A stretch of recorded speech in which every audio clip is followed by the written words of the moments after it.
With Karan show వివాదం తనను తీవ్రంగా బాధపెట్టిందని Team India senior wicket keeper batsman KL Rahul అన్నాడు. తన జీవితంలో ఇప్పటి వరకు అత్యంత బాధాకరమైన క్షణాలు అప్పుడే అనుభవించారని చెప్పుకొచ్చాడు. అలాగే కాఫీ విత్ కరణ్ ఇంటర్వ్యూ చాలా డిఫరెంట్ అని కూడా చెప్పాడు. 5 ఏళ్ల క్రితం star cricketers KL Rahul, Hardik పాండ్యాలు, Bollywood film maker Karan Johar వ్యాఖ్యాతిగా వ్యవహరించిన talk show coffee with Karan లో పాల్గొన్నారు. తీవ్ర దుమారం రేపాయి. వీరిద్దరిపై సోషల్ మీడియా వేదికగా తీవ్ర విమర్శలు వెల్లువెత్తాయి. భారత క్రికెట్ నియంత్రణ మండలి కూడా తీవ్ర ఆగ్రహాన్ని వ్యక్తం చేసింది.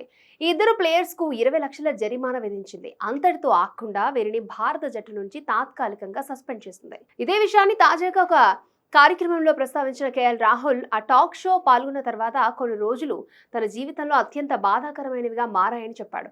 ఎందుకంటే తన జీవితంలో ఎప్పుడూ కూడా అలా సస్పెండ్ అవ్వలేదు అన్నాడు.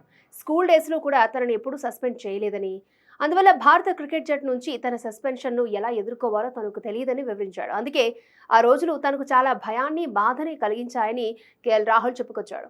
కొన్ని నెలల తర్వాత ఇద్దరు జట్టులోకి వచ్చినప్పటికీ తనను చాలా బాధించిందని కేఎల్ రాహుల్ చెప్పుకొచ్చాడు.